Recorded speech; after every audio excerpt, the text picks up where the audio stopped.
Hey, Chucklehead, did you get the tools? What tools? The tools we've been using for the last 10 years. Oh, those tools. Yeah, I got them. Yeah, those tools. All right, everybody, we are back with Xavier Bourque, and he is in Montreal. He is a senior compositor and currently teaching at, if I'm not mistaken, I can never say the name of your school, right? NAD? NAD. Yep. Cool. And so, if you guys have been living under a rock, you would probably not know who he is, but if you haven't been living under a rock, he's done amazing plugins that are common in almost every studio that I've worked at, and I use it on a daily basis.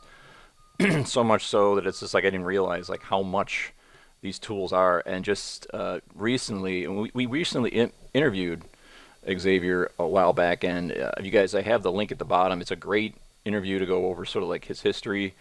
It's currently at like 3,600 views. It's probably one of the most insightful. I think a lot of stuff you brought up was pretty awesome in regards to the history of visual effects companies, how they were condensed down to equilibrium, just different, just all types of facets of the industry that I didn't even know about, obviously. But Xavier's a big veteran, and he's going to go through the updates to his PixelFudger suite. So I have a link to Xavier's website here. I have his LinkedIn. I have his IMDB, where he's worked on a whole bunch of films, Predator, Avengers, Prometheus. You guys can check that out. One thing I want to say, and I'll bring it up at the end of the show as well, if you have used Xavier's tools, and again, he did not push this. I told him before the show, like, I really want to press this. If you could be so kind, under the Pixel, it's kind of hard to find, but it's there, PixelFudger, if you go to .com. And maybe that's why a lot of people, but if you could buy him a hot chocolate, that would be appreciated. Again, he did not tell me to say this. I told him that I really want to mention this because these tools have been so beneficial, and I just think it's important to, the amount that Xavier gives for the industry for free, we should give back. It's a good gesture, and I think it's something that you guys should really seriously think about. So if you could be so kind, if you like his tool sets and even the new ones, which look really crazy amazing as far as saving time and so forth, that we're going to go over today, definitely just buy him a hot chocolate. So that's a small PayPal donation link. I guess I should. Somebody suggested I should use a Gumroad or something. I'm really not sharp on these things. Yeah, I do the same thing, and it's it's like it's the coffee or whatever. And yeah. I do it for my friend Evan, who kind of helps with the show, because I'm like, it's not, doesn't go to me, it goes to him. But I try to tell people, like, give him a hot coffee or whatever. But again, it's a kind gesture. So I guess before we kind of start, again, we won't jump into a lot of your history. If you guys would like to check out the last video, but in general, how are things in Montreal? How are they going? You mean as far as the industry in general? Yeah, how are you doing? How are things going? Yeah. Teaching? Well, so the industry is booming pretty much as it can right now. I don't follow every department as closely as compositing. Usually I keep an eye on compositing job offers so I can forward it to my current students or my ex-students. I try to keep in touch with them. I have a Discord with all my ex-students that want to stay in touch, and every time I see a compositing job, I just put it on there, and every week there's a new job offer for somebody, and there's quite a few studios now. It's pretty much stabilized. There was a huge growth period a few years ago. Now it's not as explosive in terms of new studios opening up, but there's still quite a few. Me, myself, I'm mostly teaching. I'm 98% teaching right now, and I do a little sometimes comp gigs on the side just to stay afloat and, of the latest techniques and so on, just stay sharp with Nuke. But in general, I mostly teach. So the main group that I teach, we just started a new semester, is about 9-10 people, and it's 17 weeks intensive from scratch. Start almost at zero and try to make junior compers of them at the end so they can start to apply to get junior comp roles. Usually we're fairly successful. It's not for everybody. Some people find that they don't like it as much as they want and as they thought they would, and they kind of don't apply that much. But most of the students do end up finding a job, which is very rewarding. This is really cool, because you can see the effect you have on a person's life. Really, it's pretty shocking. I didn't really think about it when I just took the gig once at the beginning because somebody told me, hey, we need somebody to pick the slack for one semester in the summer. Can you help? And I just got my hand in the machine and got sucked into it. But yeah, it's pretty cool when you see people that were kind of, I wouldn't say struggling, but not in the best position, and they switch gears completely and they switch jobs. Because as much as we bitch and moan about VFX, it is annoying, the hours and the weekend work and the stressful, like nobody knows what they're doing constantly. but Sums it up. I mean, compared to some other jobs, it's still a pretty cool job. We kind of forget about Agreed. that. It's like, especially as you get older and jaded, but it's like I took a break once because I was kind of almost burnt out, and I was like, oh man, I need to do something else. And I studied broadcast TV, and I still have friends. My best friend is a camera operator and stuff. So I was like, maybe I should go back on shoots and stuff. And he's like, oh, you could be my camera assistant. And I was a camera assistant for a whole summer. And it made me appreciate stuff we take for granted, like working in an air-conditioned room that's warm in the winter and cool in the summer, in the shade, sheltered from rain and stuff, not having to get up at 4 a.m. to get in a van to go somewhere to shoot something by 8 a.m. and stuff like that. So there's a lot of stuff we take for granted, and it's easy to be down on VFX as a job sometimes, especially as you get older and it's kind of the novelty wears off. But it's still a pretty cool job. I just had with my fellow coworkers, again, I got a lot of, we were just talking about how, first off, grateful we're working for an awesome boss who truly cares and keeps an eye out for us and does the best we can. And when things are not always perfect, you got to have a level of mercy there and just say, they're doing the best they can. Give them a break. Yeah, sometimes yeah, not. Sometimes not. So, I'm working for a smaller VFX line. house, so it's a little bit different. Yeah. So there's a fine line between giving the benefit of the doubt and being a sucker. It's a very hard line to walk. Very, very hard line to walk. I've found in my years of experience, but yeah. That sounds like a book right there. I always wanted to write a book called Burning Bridges. And it's a picture of me, like my hands folded and then next to a bridge that's burning. I think if you saw that at like a bookstore, it'd be like you'd buy it. You know what I mean? Yeah. That's probably the worst advice you could give rookies, though. Well, I mean, like if you could learn from somebody's mistakes, or because I think. Oh yeah. You know what I mean? Sort of like learning how to maneuver your way through the industry. You know what I mean? And everybody makes mistakes. Yeah. The advice I give my students is try to, when you hesitate whether you should do something or not, like should you stay in your contract or break it and leave sooner if it sucks, or should you do overtime or no? Like the question I used to ask myself is how much is it going to affect my coworkers? I didn't really care that much about the VFX house or my boss or the soups. I mean, I cared because I'm trying to act in a professional manner, but I didn't feel any kind of responsibility towards these guys, especially if the issues were not my fault. If I screwed up, of course I should pick up the slack I created in the system.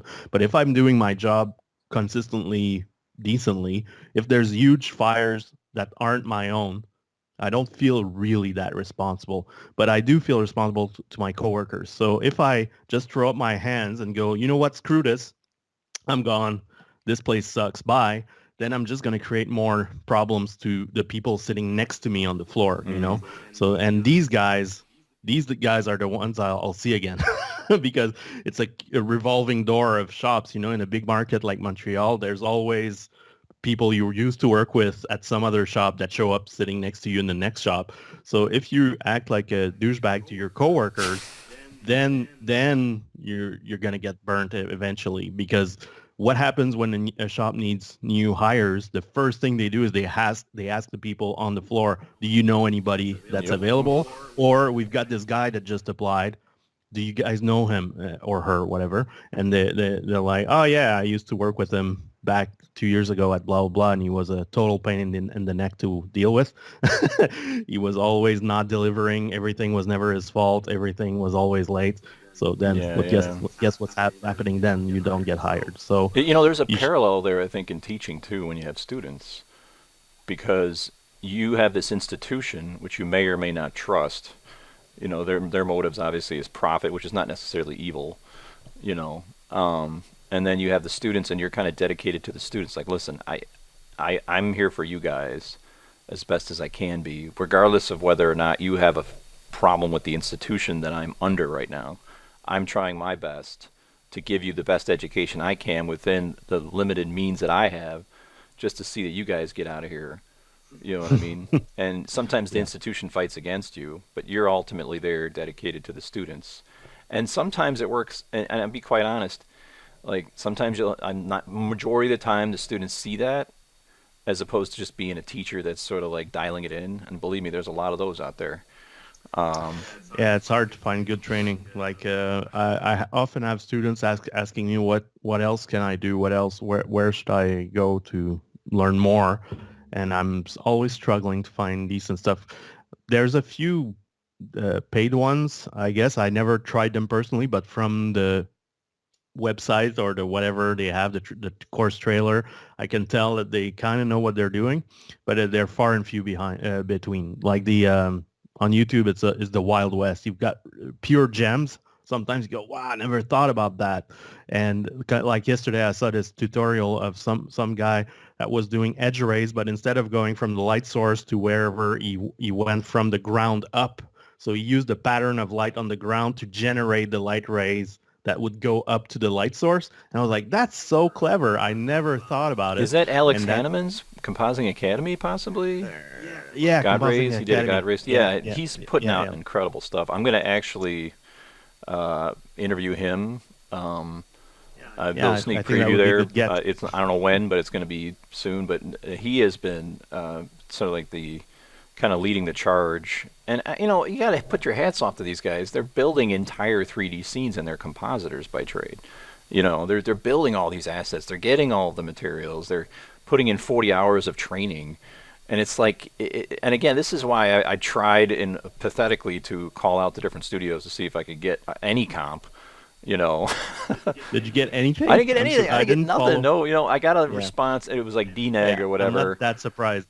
To be very honest with you, I'm not that surprised. It's I tried the same thing locally with my friends and stuff, and it's so much red tape. The wall I ended up hitting with the most promising, one of my friends was Comp or VFX Soup, I can't remember at the time, and I think it was VFX Soup at some smaller shop, and he's like, yeah, we could pull something off, but then we needed to have all the red tape in place for me to even have a look at what possibly we could get. So that was, you know, pulling a lot of favors for something I possibly couldn't even use, you know. So it was like, yeah, I think, I don't want to be a downer, but I think this is trying to get real shots from major studios. I don't think it's gonna happen. It's super hard for artists to get stuff for their own reels, let alone to some random teacher somewhere. I think your best bet would be to shoot some assets, like get some way to shoot some stuff. Or there's some stuff. There's this guy that put some cool assets of a kid running on a green screen, like it's some commercial, and there was like ghosts and stuff. What's the name of some guy put actual real shots on his website for students. Really? That was pretty good. If you can find it, I'll link it at the bottom for anybody. Give me a second, I'll find it. But yeah.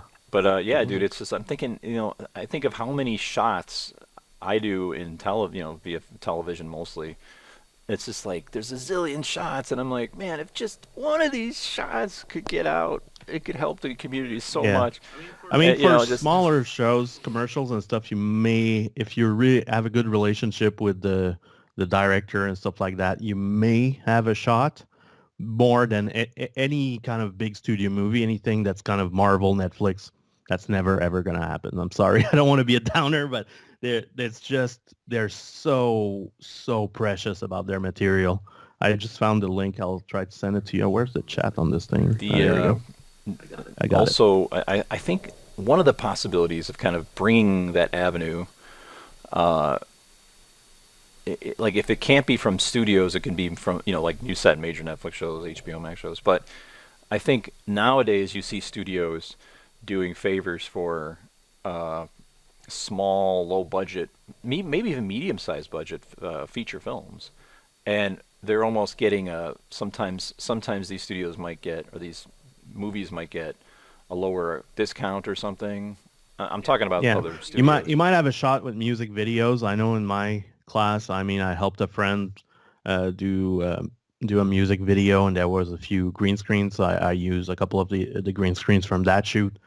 You know, you gotta scrape it together somehow. But I mean, But contractually, if you as a VFX house do something like that for lower amount of pay, if there's like an incentive of, yeah, you could say, trade. hey, Yeah. we would Yeah, like yeah, to. you could You don't have upfront. any really major actors in here. Maybe a couple people that are maybe you know, that are not too common actors, but you got some heavy production value footage that we incorporated some pretty heavy integration or green screen, and man, would this really work? Versus Yeah, trying to it get a would be Netflix show, you fun. know. It would be fun, but honestly, like the stuff that my students put out towards the end of the semester, I don't have any IN stuff in there, and they end up finding jobs fine. So the things that matters for a rookie, you know, people that are not currently employed in VFX and trying to get their first gig, you don't need that much crazy stuff in your reel. You just need stuff that's really well done. So you're better off with a less ambitious shot, really nicely finished, than something really ambitious that's all kind of broken and wonky and stuff like that. So just a 4 or 5 second clip of a good roto, and you don't need professional footage for that. You can go to pixels.com or any stock footage site and get a footage of somebody walking or boxing or dancing or roller skating or whatever, and roto them from head to toe for 150 frames, you know, 175 frames, 4 or 5, 6 seconds, and do that, you know. And then for you know, green screen footage, you could get by with Tears of Steel. You know, that's the old classic that everybody is using. That's been around forever, but the green screens are really good quality. So if you can pull that, there's the stuff from Peter Timberlake I just sent you. There's a good green screens, or good, actually bad green screens, quote unquote, like uneven green, which is a good demo. Yeah, because bad green screen is good. Yeah, yeah, exactly. And or you could, and also the other thing I use is just track something in a phone or a laptop or an iPad. So just shoot somebody typing on a laptop with a white screen. You know, just put a white desktop background.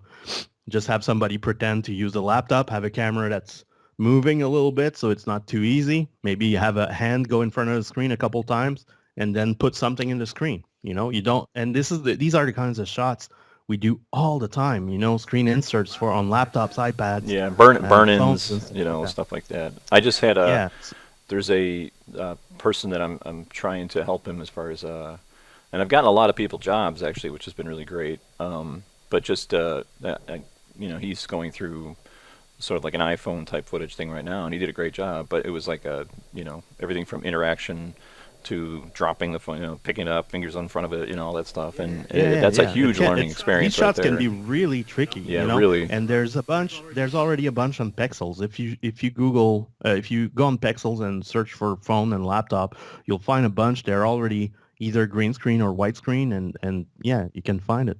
So it's not. I mean, and the other thing we need to see from a rookie is good paint out skills. So you find, you know, some shot where you need to erase something, even if it doesn't make perfect sense, like erasing a mailbox or something. That's not ideal because it doesn't really look like a shot. But if it's well done, it's better than nothing. And also what I've been doing with my students is just taking some drone shots from stock footage sites and doing matte painting on it, like erasing buildings, replacing the trees, or you can do, dry for wet, but I mean like winter, so winterize a scene that's not winter, so desaturate the grass and the trees.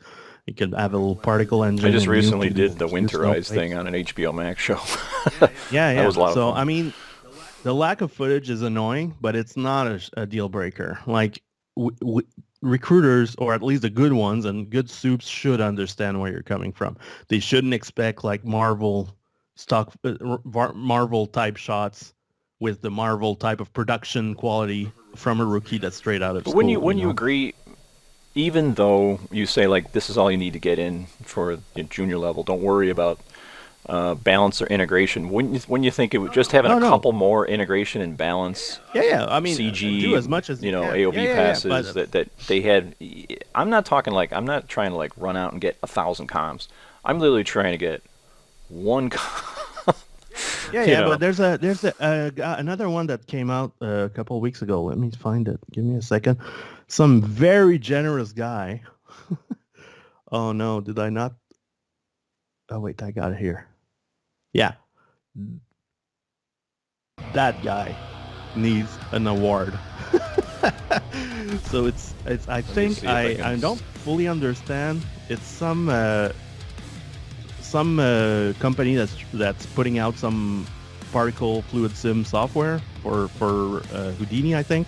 So I think it's a plugin or something. I don't fully understand what it is, but basically they have 2 tutorials on their website where you can download the scene for their software, Houdini, which is not that useful for us as compers, but they also give you the renders and a Nuke script showing you how they comped it. Yeah, and it looks pretty sweet. There's one that's an explosion in a building, and another one that's kind of a car doing a burnout. And the building one is mostly more interesting for compers, I think, because it's a live action shot of a building on with a gimbal move, and they have the top of the building. What I'll do is, as we're talking right here, I'll edit it into the video footage. Yeah. So they're probably looking at it right now and seeing what it is, and we'll have the links at the bottom for everything we're talking about. Yeah. So that's the YouTube, but I have. Yeah, if you go on the YouTube video I just linked, there's the other one here. So that's the Burnout one. There you go. So there's a website in the description of those videos, and it's the website of the company doing the software, and they have links to the assets and the renders, like open multi-layer renders. And and even a Nuke script. So it's pretty wild. Yeah, that's the finished comp. Let's take a look here. This is hard to do when we're recording. I might just have to. Yeah. Let's see. So this is Axiom. Yeah. So Axiom's the company doing the fluid sim. So they're doing like the smoke element with their software. So they're trying to show how cool their software is and how easy it is to use and so on, which it looks like it is. I'm not an FX guy, so maybe it's not that great. I have no idea. And the good man on the video does the whole tutorial on how he comps the assets and so on. Well, that'd be great for like a starter reel, like just. Yeah. So if you really dig, you can find stuff. But but again, I'm not too for rookies. I showed him a couple of multi-layer EXR type of stuff with CG renders. One that I made myself, but just a car, on a standing still. Another one is an old one I got somewhere. I have no idea, but it's just like a really rough, cartoony CG assets, and just with puzzle mats, ID mats, just to brighten the eyes and darken the mouth and whatever. But for this, you could use like demo scenes from Blender. You could just get any demo scene from Blender. They have every year they have a couple really cool ones, and you can just use a cartoony one and export cryptomats and then show your students how to, and give them bogus tasks. You got to brighten the wall and darken the hat and make the eyes brighter and so on, or use the normals to relight just to give them a sense Yeah, of, exactly. or rebuild the AOVs. So render in Blender the split AOVs like the diffuse, specular, and so on separately, and show them how to recombine all the passes together to create a beauty pass, and then change things before it gets mixed back to the beauty. You know, so for CG now with Blender, there's a lot of demo scenes you don't have to build the full assets from scratch. You know, you can just start from a reasonable scene already built, already lit, you know, and if you might have seen in my videos for defocus, I'm using the Blender Classroom, which everybody uses for, benchmarking and stuff. So it's not impossible. I mean, it's not easy. I'm not saying it's easy, but part of the job is being clever and being able to figure it out. I kind of had a long talk with a friend of mine. I said, dude, you've got to, before you come to me and ask me a question, you need to look this up online, because I can't, the whole holding of the hand thing, you know, without knowing, like kind of saying, and so now I get a little bit more pushy as sort of like a mentor. I'm like, okay, what do you think the problem is? That's the best way to do it. I play dumb. Usually when I have a student that I feel isn't, maybe sometimes it's laziness, but very, very often it's not. It's just they get overwhelmed. It's like people learning to fly a plane. There's so many things to look at all at once. They get overwhelmed with information, and there's too much stuff coming at their brain, and they lose sight of the most basic stuff they do know. There's no way they don't know it, but they just like get confused and overwhelmed. And sometimes instead of just going, oh, this is broken, fix this, you know, I try to nudge them towards the answer and going, okay, what are you trying to do? Take a deep breath. What are you trying to achieve? Well, this button doesn't work. No, forget the buttons. What are you trying to do? Yeah. In general, what are we trying to achieve here? But the I want to put this on top of that and then blur it. Okay, so how do we put things on top of things in Nuke? Well, with a merge node, of course. Okay, where's your merge node? Oh, it's there. Which one should be A and B? Well, the top one should be A. Look at your script. Is that what's happening? Oh. Yeah. I call it follow the blue brick road. You know what I mean? It's like the merges. The blue brick road. Yeah, it's like go down the merges. That's where you're going to find your mistakes. You know? Oh, yeah. Yeah, the B pipe. But anyway, how about we at this? I know we got a tight schedule here, so how about if I just hit pause and we'll jump over to your screen? Oh yeah. So we are really excited. These tool sets are awesome. Definitely get the update. If you haven't got PixelFudger, get it, because I'm super excited about these latest tool sets. So anyway, let's go ahead and hit pause here. All right, so here we are. Now sharing screen, and we're not going to show all of the plugins. I will have links at the bottom as regards to individual videos, as well as a general video that Xavier's made on the new tool sets. But definitely check them out. He does a pretty good job of going over each individual tool set.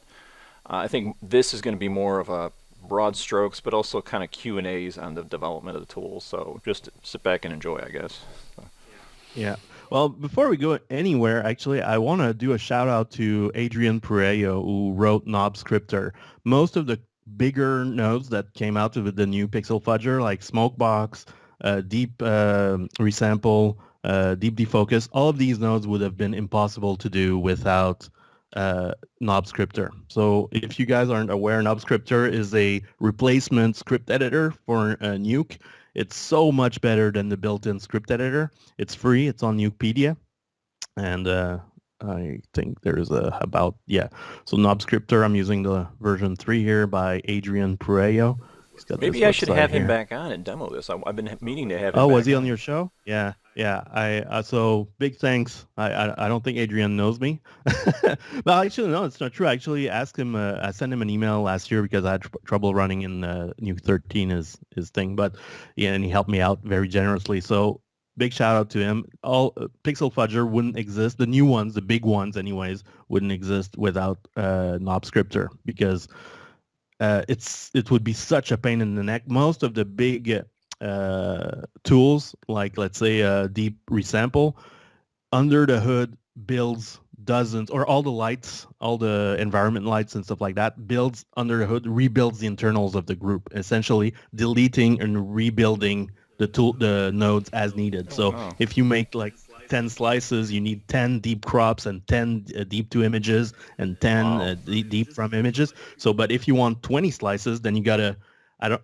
I don't want to do like sometimes you see that in gizmos, like people preemptively make it like 100 nodes and have a switch node underneath it. That's not cool. Usually, because either you're gonna have too many or too few. So I'm using Python to rebuild the internals and to inject that Python code in your group. It's so much easier with NobScripter. You literally type your code, select your node, and hit the little diskette icon, and it just injects the code in your group. Without NobScripter, it would be impossible. So for the geeks out there aiming to do more complex gizmo creation, you gotta get your hands on NobScripter. Does he it's have any almost required. tutorials on kind of like how to use it? I'm assuming. The Nukepedia page is very detailed, like how to install it and everything. And I think there's a PDF that comes with the download that's fair. It's like a user manual that's Cool. fairly detailed. Crap, I don't know. But yeah, I got two so I questions don't. for you before we start on this in regards Yep. to just out of left field. One, the one would be I forgot the other one already, but the one I would have to ask is, has anybody thought of a system that builds your scripts maybe through NobScript? I don't know if this is possible, where it becomes compatible with Nuke Indie in the sense that all of these assignments have to be brought down to 10 instructions at a time. Yeah. I mean, everything's possible. I haven't seen anything that automates that. So I've seen like somebody made a lighter or broken down version of Dasgrain so it works in Indie. That's the main problem I see with my new stuff is a lot of it is broken in Indie and non-commercial. So that's a downside of having more complex tools. I mean, I don't know why Foundry put the limit so low. I mean, I understand what they're trying to do. They want people building their whole pipeline of a multi-dozen comper team on Indie. I get it. It's just makes life for students and everything really a pain in the neck for no reason. I don't know what the solution is, but the current solution I feel isn't the right way to do it. Well, I mean, obviously, let's play devil's advocate here. They don't want to, they want to make money off the regular version and all that. But at the same time, and again, I'm not getting paid by the Foundry. Foundry's not my sponsor or nothing. So I just always kind of sit there and say, okay, I'll be quite honest, it does feel like an extreme measure. You know what I mean? As far as like the restrictions. But at the same time, I'm going like, okay, what happens if we increase this from 10 nodes to 50? Does it make a world of a difference? I mean, yeah, I think it would help out the rookies, and they wouldn't lose any sales. Nobody, especially like where they really make their sales, it's not people individually buying Nuke, it's studios buying Nuke, and studios can, if they can just put language in the license that they can't use Indie if they have more than X amount of people on site or whatever, and the studios will comply. I like the big ones anyways. I remember, I think I mentioned this last time, when I had PixelFudger out for a little while, I got an email from a lawyer from ILM asking me what was the license not to use PixelFudger, which kind of would make sense. What's the license to download PixelFudger? They wanted to make sure that by pushing the download button, they weren't implicitly agreeing to some license agreement that they couldn't see, So that's how nervous the big studios are. So I was like, okay, you have the license is this. You can use it for commercial projects as much as you want. It's free. Just make sure my name stays on it. That's the license, which is the license for everybody, not just for I heard ILM. someone say ILM was industrial lawyers and magic. Or... I don't know if that's true. I think it's more of the fact that they're so big. That they got to be very precautious. They're a big target. That's the thing. If somebody wanted to patent troll or license troll somebody, you wouldn't pick the small studio that's got 12 seats in it. You would pick the big one, and the big one that everybody knows is ILM. So of course, I understand where you're coming from, but yeah, whatever. All right, what we're talking about? I think PixelFudger. Yeah. Anyway. Nuke Indie. That's where it came from. So yeah. So I don't know any tools that does it automatically. It could be done, I guess, but I That's not that easy to do. Yeah, and I had another question regarding. Oh, I know what it is. As we're getting involved in scripting and so forth, have you played around with ChatGPT? Oh yeah. And oh how yeah. is that It's in so regards good. to like helping you write your It's scripts for Nuke? it's amazing. It's so good. Yeah, I'm shocked. It's been a long while since I've been like impressed by new stuff because I'm an old jaded bastard and like new stuff doesn't impress me usually. I was like, "Are you kidding me?" I'll give you an example. I for where's my this guy? So I've made small updates to PXF grain. So it's not a new node. It's pretty identical to what it used to be, but there's small quality of life updates here.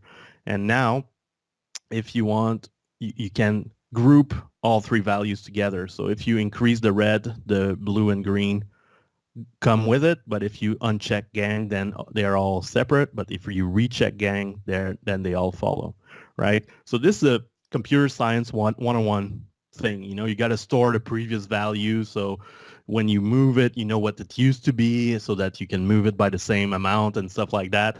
And I coded it like a dummy, like with a lot of repeating stuff. Like it felt like inefficient. I was like, there's no way this is the right way to do this, but it kind of works.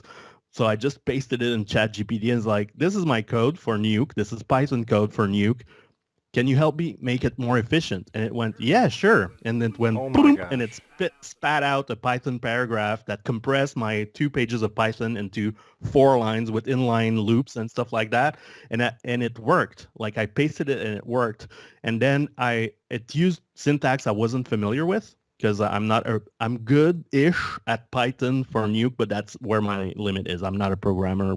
I don't have any computer science training.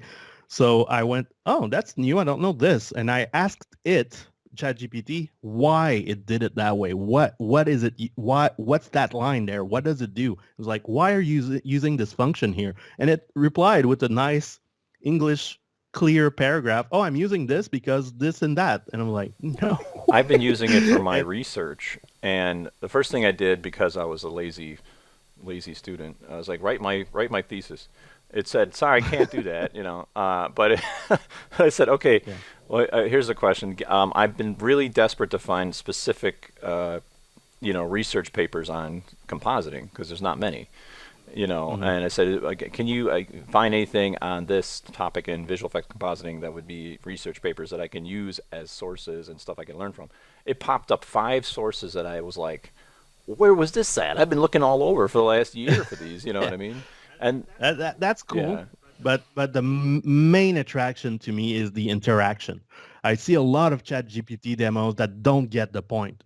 They go, show me the fastest mammal on Earth. It's got it wrong. It's not really the cheetah, blah, blah, because blah, blah, blah. It's like nobody cares. You can Google that stuff. You can Wikipedia that stuff already. That's not the attraction here, guys.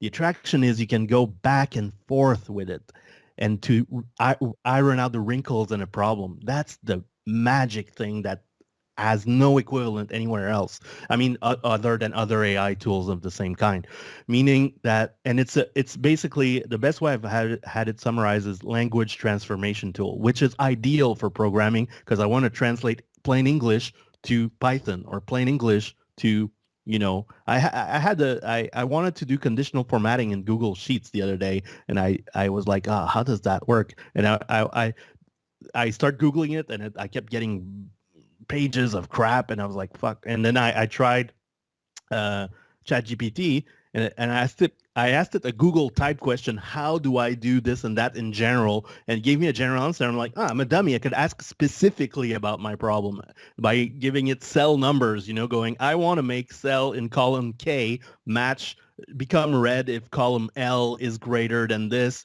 but not that other condition, and it just said, oh yeah, sure, to do that in the Google Sheet, and it gave me the little formula. I pasted it and it worked. And if it doesn't work, like that's the thing that people don't get. If it doesn't work, that's not the end of the line. Unlike Google, if you can't find your answer on a Google search, then that's it. That's the end of the road. There, if it doesn't work, you can interact with it. You could go, hey, that doesn't work. Because I asked it the first times I used it, I asked it new questions. And it's good at Python. It's not that great at Nuke. If you go, how do you combine 3 images together in Nuke? It's going to go, yeah, sure, very confidently tell you to use nodes that don't exist, for example. Nodes that sound plausible but don't exist. We tried also, and my girlfriend's a match mover, and she uses 3D equalizer all the time, and we asked ChatGPT 3D equalizer questions, and it just confidently, with great confidence, it went it went and go push on this button and go to such and such preference, and those buttons do not exist. So so it's not perfect, but for coding, especially for beginners, it is awesome. If you're trying to learn Python or Python for Nuke, that's invaluable now, because you can ask questions in plain English. It helps a lot if you know the lingo, though, because you can steer the conversation to the right thing. And if it gives you bogus answers, you can challenge it going, hey, you're telling me to use such and such Python method, and there's no such method in that module. So if you know the framework of the language, it helps a lot. But even if you don't, you can actually ask plain English questions in the context of Python for Nuke, and it's going to give you reasonable code. And if it breaks, you can challenge it and go, hey, I got error on line 13. And it goes, oh, yeah, sorry about that. And then it changes it, and then you can update it and have a conversation with it. It really feels like going back and forth with the way I treat it is the way I did it with colleagues that were programmers that didn't know anything about Nuke or compositing. And I needed help, so I needed to really break down the problem in general terms for them, and then they would give me something back, and I go, oh, this doesn't work in the context that I'm trying to do. How do we fix this? And you go back and forth a few times. It feels the same way with ChatGPT. It's really insane. I'm really shocked. The only thing with GPT is the library of the data set exists. It kind of like stops at the date of 2020, I believe. 21, yeah, I think. 21 or something like that. So if there's any updates, say if you're trying to create Python code or some kind of connectivity to Houdini, which updates every 5 minutes, Oh, well, I don't know about Houdini, but the Python in Nuke doesn't change that much. The big change that happened was going from Python 2 to Python 3 in version 13, and that was before the cutoff date for ChatGPT. What's with 14? It's got all these crazy nodes, and everybody's complaining. Oh, man. Don't get me started. I tried it. This is the first time. I was thinking about this morning. This is the first time I feel an update in Nuke is slightly user hostile, which is very out of character for Foundry. As much as we bang on Foundry sometimes because they don't do enough or there's a lingering bugs and stuff like that, the stuff they do eventually very often is very cool. That was the best thing about Foundry back in the days. You felt every version they were able to get the top stuff that was annoying to us dealt with first. They didn't spend a lot of time on some crazy thing that nobody cared about and left the big stuff unanswered. They kind of had the order right for a while. Now they're a bit going off that path. But now the 13 with the new 3D nodes, it's the first time I felt. I know that it's beta. To their credit, they left the old nodes in place, so you can still leave the old nodes. But just the little things that are user hostile. The old nodes are green now. so these are all 3D nodes. The ones we know as red, a scene, an axis, and all the old nodes are green, and the new nodes are red. This is user hostile, guys. You could do the other way around. It makes no difference to your beta program. You can have the old nodes stay the same and have the new nodes be a different color, so it's easy to figure which one is the old one and is the new one. This is user hostile. And also I think they're going to change it. Honestly, I was reading the forums, but if you create a new card, so this is the beta. No, sorry, it's called GeoCard now.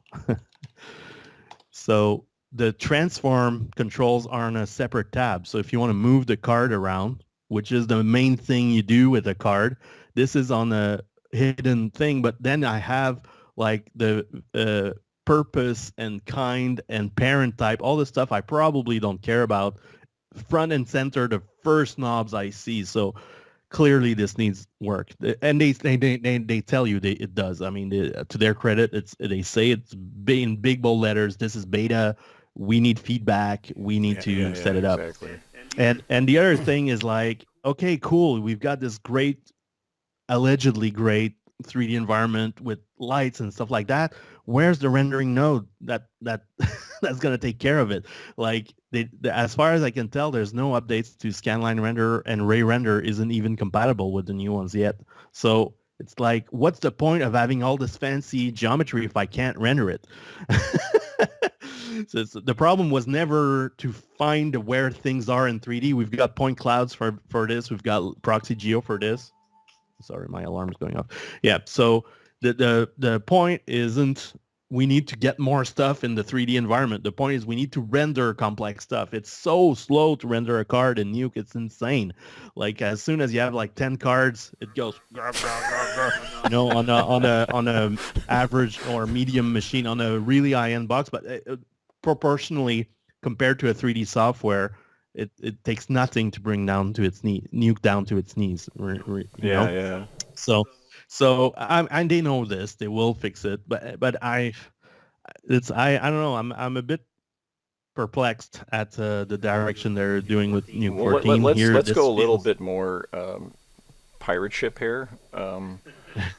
What have you heard, if anything, is a dead Natron? We've been hearing, Natron's been in the... Oh, Natron's been dead for a while. No, but I think the main guy just pretty much gave up, and he's like, well, I don't have enough people contributing to the code base, so it's still there, it's still available, but I don't think it's evolving a lot. Which is a shame, but it's just... I just think that, I love the Foundry. It's just the fact that when it really comes down to it, is Nuke really that complex? It's simple math and a lot of it. I mean, but there's a lot of it. It's if you wanted to build a competitor to Nuke, it's a tough gig, and just if only for Nukepedia, because trying to get all those tools ported over to something else, you need to be pro to stay up to the, keep up with the Joneses. And also trying to get studios to switch. I mean, they can't even update their OS. Most studios are still using CentOS from 4 or 5 years ago because they don't want to upgrade, because they don't want to break anything. So imagine switching apps altogether.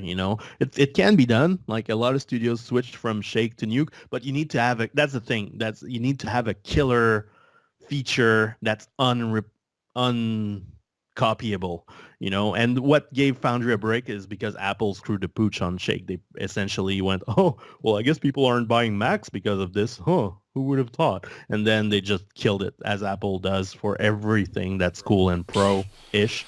I've had enough of Apple, man. When I look at those, I was buying a laptop recently. I'm like, it's just like, with the advent of things like these remote server tool sets like Parsec.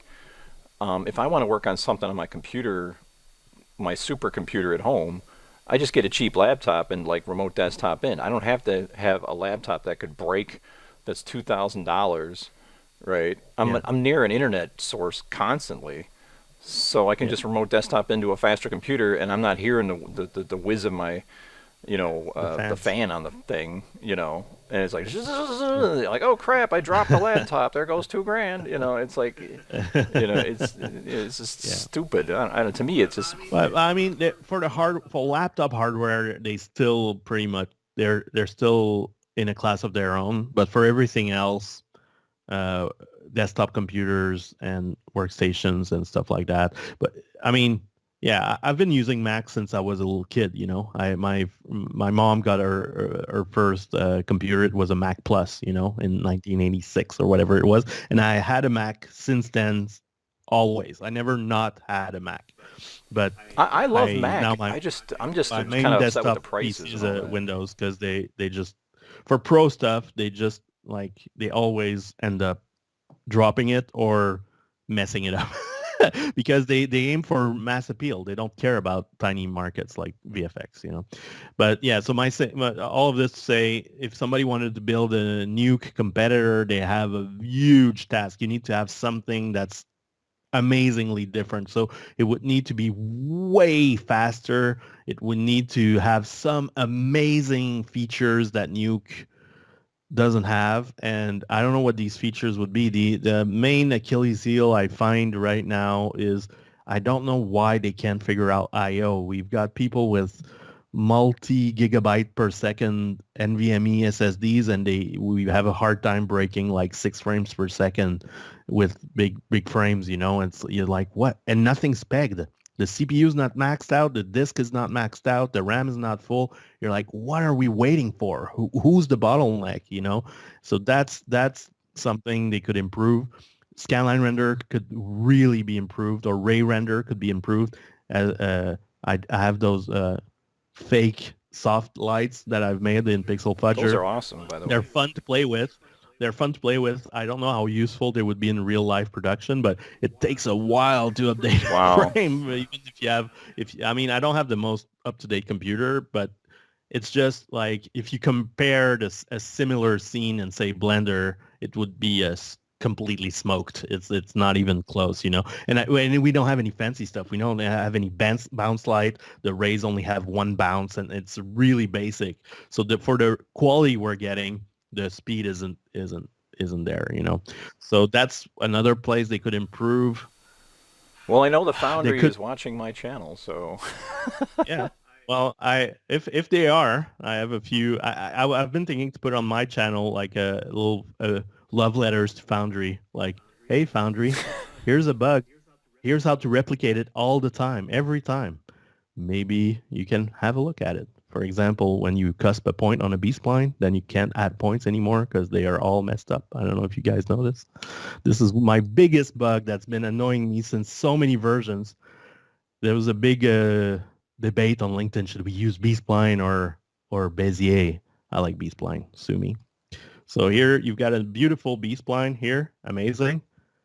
You can add points as much as you want. Control-Alt-Click, of course, and add as many points as you want. As soon as you break a point with Shift-Z to make corners, because you can make corners with the B-spline if people watching aren't aware, right? Now, if I try to add a point, Control-Alt-Click, it puts the point some random place. And this has been around forever, for at least 5 versions.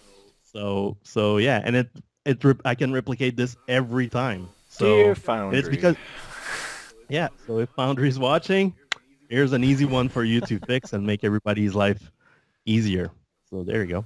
Foundry's like, all right, enough of us already. Get to the tutorial. Well, unfortunately, I think because we wanted to look at the new tools, I think we should get into that because we've been chatting for a while. Yeah. So speaking of new tools, there's this new one I made, which is PXF Deep Defocus, which is a direct quote-unquote competitor to bokeh, which used to be PG bokeh. Mine isn't perfect. I wish I didn't have to do this. I wish somebody who knew what they were doing actually gave us a proper tool. This is not perfect. There will be some artifacts. There will be some problems with this, FYI. So, but the thing, or even let's forget about deep. Let's just start with regular RGBA images, right?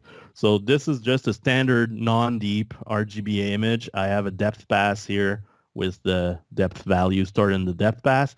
I tried yesterday because I knew we would talk about it.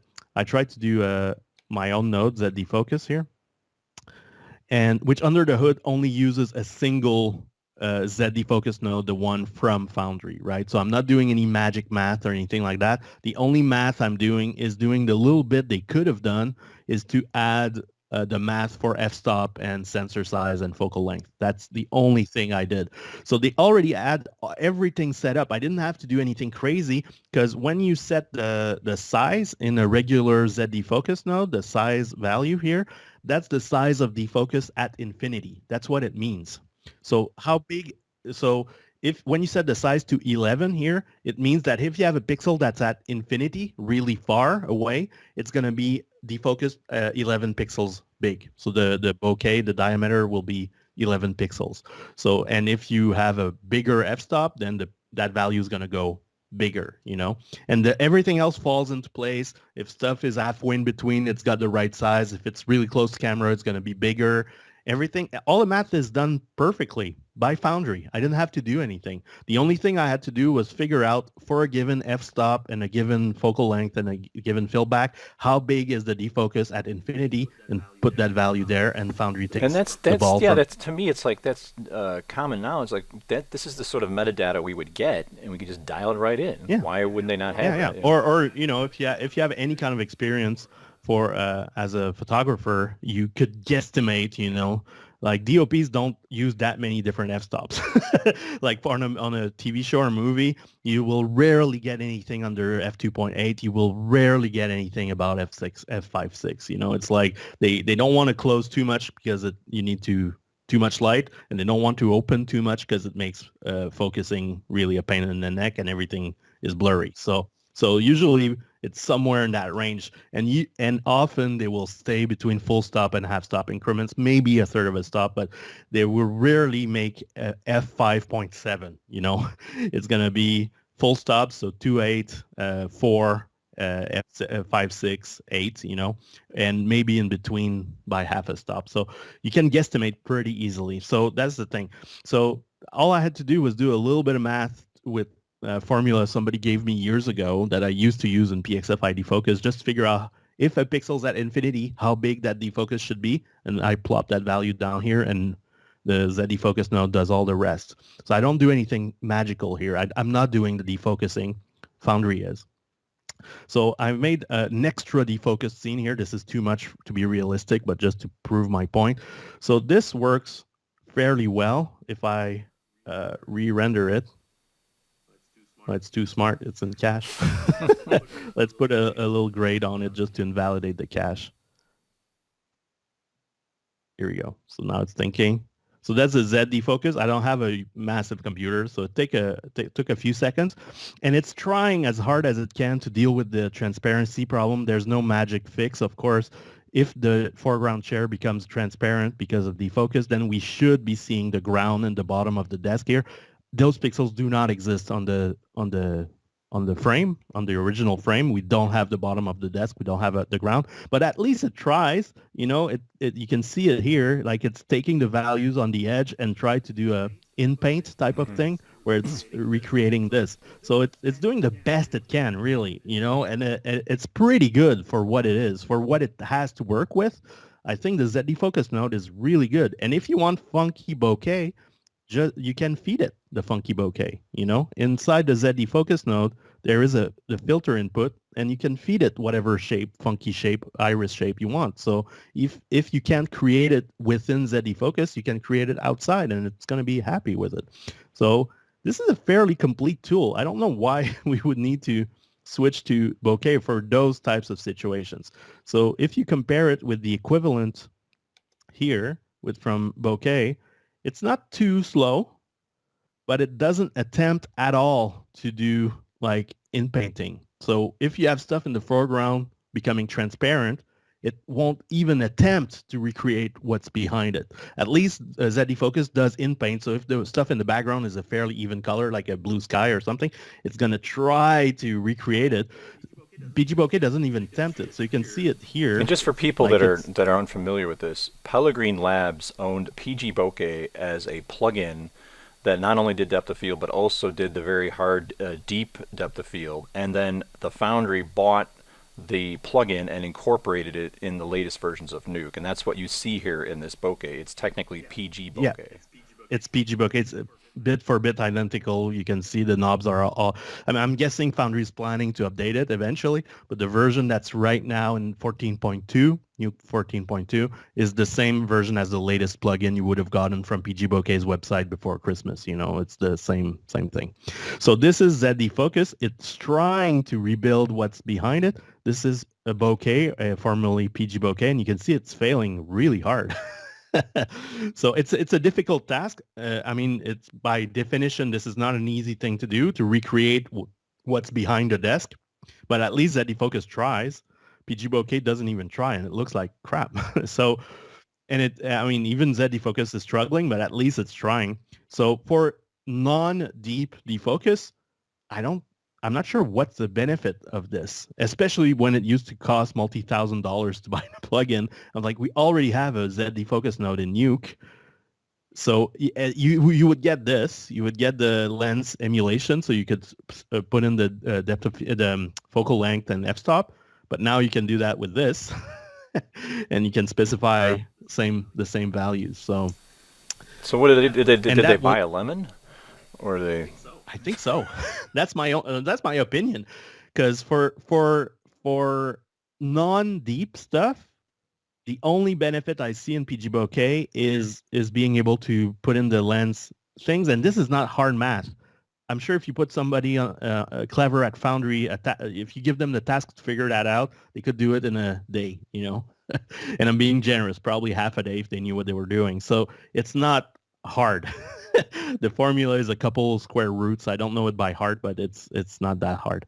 So they already did the hard part. The hard part is doing the variable convolve and the infill and all that. That part's done. The only part they needed to do was to do the lens simulation thing. So that, to me, is useless. And it's much slower because this one's GPU accelerated and this one isn't. It could be, but it's not at the moment. And then for the deep stuff, this actually, I mean, it's fine. It's doing what it's supposed to do. It's not as fancy as the built-in one, but it's not terrible, to be honest. The part that makes me a little bit more mad is the deep one, because it's not using deep properly. It's worse than the hacked version that I have here. So, and computationally, it's extremely expensive. It's so slow. It's so slow for no good reason. I mean, okay, here's the deal. So when you have the promise of doing defocus in deep, and I go in detail on this in my video about deep defocus if people want to see the details, but in a nutshell, if I put deep points here with the camera and the deep buffer, in a nutshell, our problem with defocus is when we have stuff in the foreground. Whoops. That's not what I wanted to do. If we have stuff in the foreground that goes out of focus, like the foreground chair, if it becomes out of focus, it becomes transparent. We should see what's behind the chair. As the foreground becomes more and more defocused, it becomes more and more transparent, and we should see stuff behind it. If we don't have a deep image, we don't have the stuff that's behind it. You know, it's hidden by the chair, and in a simple image, we don't have the ground. We don't have the bottom of the desk. The promise of deep is we can have all of this. So this is a deep render of our scene, and I have the chair, but I also have the bottom of the desk, and I also have the ground. So if this guy becomes transparent, we do have the data in the background. So that's the massive attraction of using deep. So PG Bokeh, for years, I've been selling this plugin in bold letters on their website. Deep defocus, we're the only ones of doing it. But what they're doing really under the hood, if you test it, is the equivalent of what I'm doing with deep defocus, but with only 2 slices. So they're taking the deep image, they're splitting it in half, and then doing simple defocuses on both halves. And you can't even control where the halfway point is. It's always at the sharp area. So, yeah. So, and that's fairly recent because now they have this switch here that you can do 2 different defocuses for the back behind the sharp area and in front of the sharp area. Before you can even have that switch. So it was essentially doing a Z defocus. And there was nothing deep about it except that it took forever to render. So even if it's doing this cheapo, 2 layers thing, it's still taking an insane amount of time to render. Yeah, and on top of it, this one, you may have noticed here, I had a crop and a clamp. I repeatedly kept seg faulting my box when I was trying to defocus the non-deep one when I set it up yesterday. So I had to crop and clamp and try to get it to work, whereas this guy was just happy and rendering all day. So not only is it slow, but it's crashy. Well. Yeah, I've had some crashes in my day. Let's go back to deep here. So I'm going to make it quarter res because it's unbearable otherwise. So I have a deep reformat here. Well, actually, no, let's not reformat it. Let's have a look. So here's a deep image. I've set up a deep defocus, really too much defocus, but just to make it easier. So you can see as the chair becomes transparent in the foreground, because it's deep, then we have the ground and the desk and everything, right? Which we don't see or wouldn't have if we didn't have a deep image. So that's the attraction here. However, I have artifacts, to be honest. Here, there's a line that's really annoying. On top here, there's a line. You can see there's a line because I'm basically doing a bunch of deep crops under the hood and splitting the deep image in a bunch of non-deep images that are sections, depth sections. And stitching them together is very tricky. Because when you have something behind a wall, there's another wall behind a wall. It's in the deep image, that wall that's hidden behind. So when this guy defocuses, it becomes transparent, and you have a gap that creates between the two slices, and you can see the bright wall through that gap. And it's very tricky to fix those kinds of problems, at least for me. Maybe somebody smarter than me can figure it out. But I will be honest, full disclosure, deep defocus is not a panacea. It's not perfectly working all the time. It can get you really farther than we could before, but it is still not perfect. This needs to be a Foundry tool, like a real plugin or real Foundry, tool are you eventually. listening? Yeah. So I think that was the intent for them buying Bokeh, but yeah. So let's compare it to Bokeh here. So I have my deep image, and this let's see how far. So this is rendering. I don't have a monster here at home. I have like a quad core 4-point-something gigahertz. It's not obviously you could render this faster, but this is just HD. This isn't 4K. Look at how freaking slow this is. This would take like 5 seconds or 4 seconds. What do they do at studios? Like, hey guys, see you tomorrow. It'll render, Yeah. So I know a colleague that we used to work on Prometheus at Fuel, and we were using PG Bokeh a lot because we didn't have any alternatives. Z defocus didn't exist at the time in Nuke, and that guy lost years of his life just stressing because the stuff was so slow. So yeah, so this sucks. So let's stop that. And let's change our resolution here. How often are you with your tool set, which again, I was so excited when I saw it, because I immediately thought, man, when I get Xavier on, the big first question I'm going to ask him is this replacing Bokeh or PG Bokeh? But you're now telling me that it's not perfect. You have a couple artifacts. Yeah. But so does PG Bokeh. So to answer your question, yes, it does replace PG Bokeh. Is it perfect? No. Is PG Bokeh perfect? Even worse. There's more artifacts in PG Bokeh than there are in mine. So let's have a look at PG Bokeh here. So I made this quarter res. So this is tiny, 480 by 270, because otherwise we would be here all day. And just to prove that there's no mistake that I'm really using the deep image, in the non-deep input, I'm feeding it a black constant. So it cannot get the picture from the non-deep image. There's no non-deep image here. Everything, all the picture is coming from the deep input here in the middle, right? So there's no mistake on me. I didn't forget to turn on the deep mode or anything like that here. And this is what we should be getting. So this is the mine version here where you see the ground. And this is what PG Bokeh does. Same problem as the non-deep version. We don't see the ground. We don't see the desk, because even though I turned on the dual slice thing here, because the focus is set to the wall, everything in front of the wall is treated as one slice, and everything behind the wall is treated as the second slice. Wow, so it defaults to where your focus point is as... Yes. What? That's the split point between the two and in slices. what you created makes more sense. You can choose how many splices, and you can offset where they're at, and that gives you a more optimized final solution in render that's a lot faster, Yeah, exactly.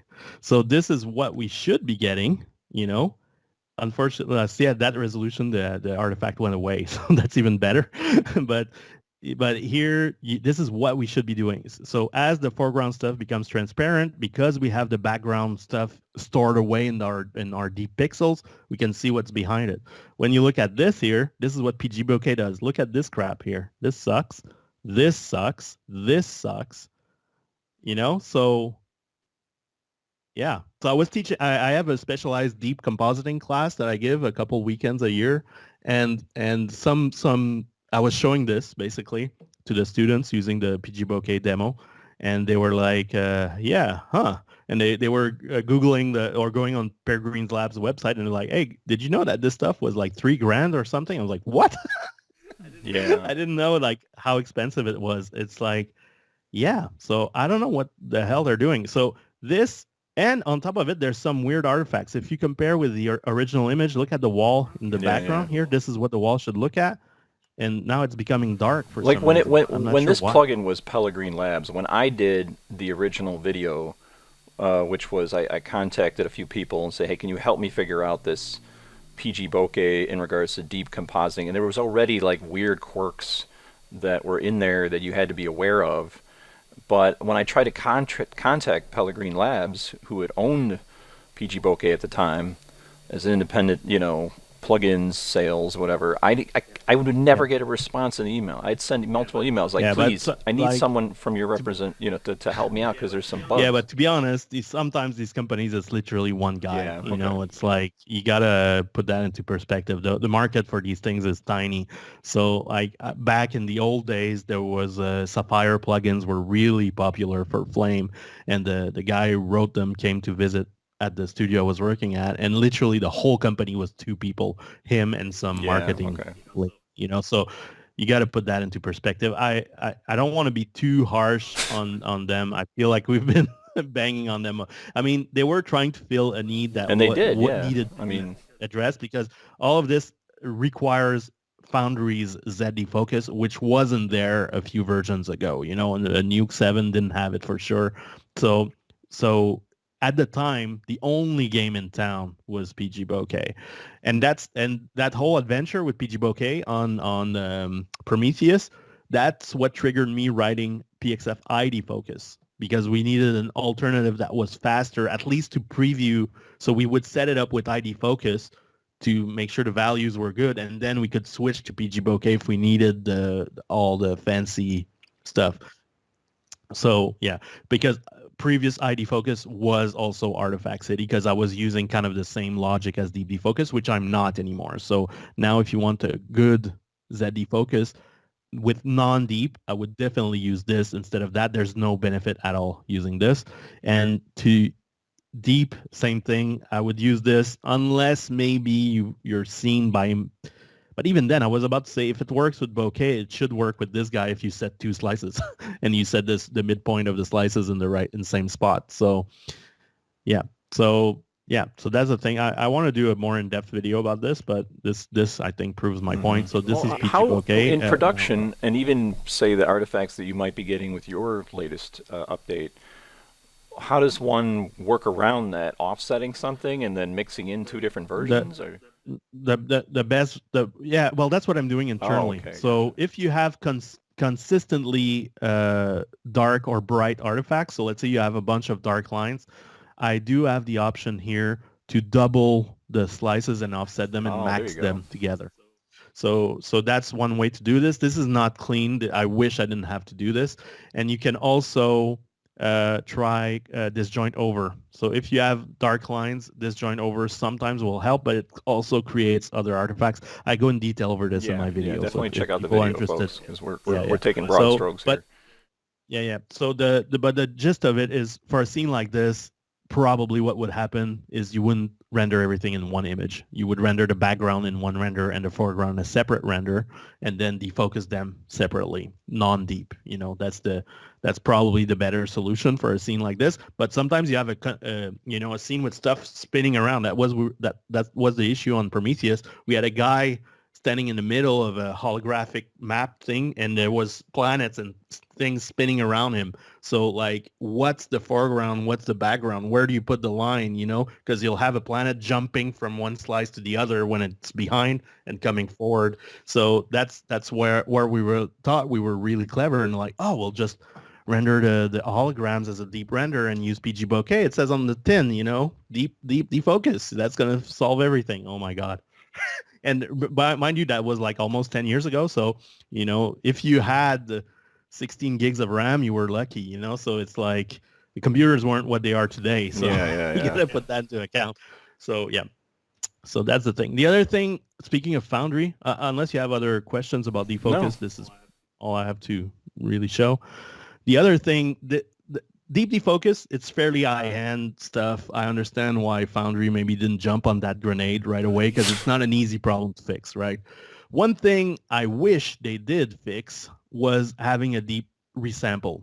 So it's insane to me that there's no deep resample built into Nuke. It's as if there was no reformat node. Could you think about that? If we had somebody give you a 16K wide matte painting and you wanted to downscale it to 4K, for example, of course we would use a reformat node for that. Imagine you didn't have a reformat node. That would be completely insane. There would be pitchforks, people were going to Foundry like, how do you scale down an image? This makes no sense.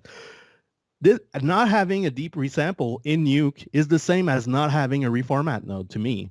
Because you're like, I have this render coming from Foundry's Nuke. So this is not coming from some rando software, blah, blah, blah. This is coming from Nuke. This is a particle render coming from Nuke, right? And I turned on multi-samples because I want motion blur, and I turned on anti-aliasing because I want anti-aliasing. Let's go back to full res. No, I am full res, all right. So if you measure the values for a pixel here, I have 100 samples for that ball here. I don't need 100 samples. There's just one thing that is visible there, and there's nothing behind it, So for that specific pixel, I need one sample. If there are overlapping balls because of motion blur and anti-aliasing, then I need 2 or 3 samples here. So here at the intersection of those two balls, I need 2 samples, not 152 samples. So we could fix the problem upstream, make the render engine more efficient and not pack a million samples. But there's always going to be an issue when you get deep renders from some other software, FX software, Houdini, whatever, where you don't fully control the amount of samples, right? So we need a way to downsample an image because this render is a tiny half-res, half-HD render, only 100 frames, and it's like, I can't remember, but it's like 1 gig on huge. This. The equivalent RGB image. I did a tutorial on, I was like, well, no one's doing any tutorials on deep stuff. I wonder why. The file sizes of the stuff you'd post are ridiculous. I'd make clips that were like 2 seconds like, all right, look really quick. Because it was like, and I'm assuming, I've been out of the 3D game for a while, but I'm assuming in Arnold and V-Ray, you can you set an optimization of this, or is it just coming in? You can, but there's limits. That's the thing. So I haven't done deep in production for a while, but back when I was doing more of it, the main issue was a lot of software had the same amount of sampling for lighting, motion blur, and deep. It was one slider for everything. So if I was getting overly sampled images from 3D where I had like 12 gigs of frame type of crap, then I would go back to the lighter and was like, man, can you help me out? This is way too big for what I need. I don't need that much sampling. I mean, it's not that precise what I'm trying to do. And they're like, okay, sure. And they would pull the slider down and give me a new frame. And it was all grainy because the lighting wasn't getting enough samples, and the motion blur looked like crap because it wasn't getting enough samples. So, and that's the same thing here. That's exactly what's happening in Nuke as well, by the way. So I could make this way less samples, but my motion blur would look like crap, and I wouldn't have any anti-aliasing. I could make this one sample straight out of scanline render, but then I would need to have no motion blur, which would suck. I could fake it with vector blur, with motion vectors. But the point is, there's still, even if everybody's cool and perfect, there will still be some moments where you have too many samples. For example, I go in detail in my own video if people want to go deep. But here's like a deep think of smoke or energy field type of thing. And I want to put some 3D render dinosaur in the middle here, right? I don't need that many samples here because I'm not putting anything in there, and I don't need samples there. So I just want to keep some samples in the middle and desample the front and desample the back. So this isn't necessarily a render optimization issue. It's just I don't need that stuff. I just want to get rid of it. Same thing if you're getting a massive matte painting, you might want to crop it to just keep the area you care about and throw away like everything not else. Having the auto crop tool or the Yeah. Kind of, yeah. So the idea, but again, optimizing, we could do it by hand. We could do a deep crop for the front, deep crop for the back, and keep the middle. So that's fine. But for this is insane. So I went 20-to-1 reduction. This is a very not all renders will behave that way, but for this specific render, because it's real simple, it's all opaque things, it's not filling the whole frame, I went from 20 to 1. So I went from 1 gig to like 50 megs or something. It was insane, the reduction. So the way it works, deep resample. Yeah, I mean, when I look at these videos that you recently posted of all of your training that you just updated and the new tools, it was literally like Christmas. I was like, oh, this is awesome. You know. Yeah, so the idea is this is not the best demo to show the slices, but again, I don't need to go in detail. My video covers everything. But the idea is if I find the farthest thing, which is, I can't remember on this one. Let's find out with this. Let's find a really far ball thing. So it goes from 100 something. So let's say from 0 to 150, let's call it, right? Now, if we look at this with a deep sample, now I have a reasonable number of samples here. So on my opaque balls, I only have 1 sample because I don't have anything hidden behind that I need to keep. And when I have 2 balls on top of each other, let's say here, then I have 2 samples. So the back sample, which is the green ball hidden in the back at 88 units in front of camera, and the yellow ball in front at 56 units. Same thing here. I would have the blue ball at, the red one at 99 and the blue one at 62. The way it should be, straight out of the render engine, but sometimes we can't. Sometimes it's not. Or sometimes the render engine gives us enough samples, a reasonable amount of samples, but we don't care. It's just smoke. If there's depth errors a little bit, we don't really care if that tiny bit of smoke is comped on top where it should have been behind. If it gives me 10:1 speed, I'm going to take sometimes the artifacts, or only for preview purposes. You could have a really low sample version just to set up your scene to be quick and interactive, and then switch back to the full res version eventually. So this, again, is a big hack. What's happening under the hood is I'm doing 10 deep crops or whatever, how many you specify in the slices. And then I'm converting each deep crop into a RGBA image, non-deep, and then converting it back to deep. So basically, you're compressing. When you're converting from deep to RGBA, you're going from whatever samples to 1. So when you do a deep to image, you're doing how many samples you have in your deep to 1. So if you do a bunch of crops, you compress all the crops into 1 sample and then reassemble them together with a deep merge. That's pretty much what's happening under the hood. But this is not an efficient way to do this. This should be a tool built into Nuke with a threshold, meaning that if samples are as close as each other, so if you have a bunch of samples that are less than X apart, combine these samples into 1 sample. Now, okay, so you're working on slices, but this is another love letter to the foundry saying, let's get a threshold-based system to optimize this in the next version of Nuke. Yeah, and it could be much faster. Like, this is not quick to render, so this is a huge speed penalty. So you have to pre-render it to actually. Oh yeah, just like how you would pre-render a degrain denoise from, say, Or same thing with the matte painting example. If you had a huge 16K matte painting, you would chuck a reformat node underneath it, downscale it to say 4K, put a write node underneath it, and then read that 4K version back, and that's what you would do. To properly use deep resample, you need to do the same thing. So if you have a massive deep image, don't just chuck a deep resample in line and keep going.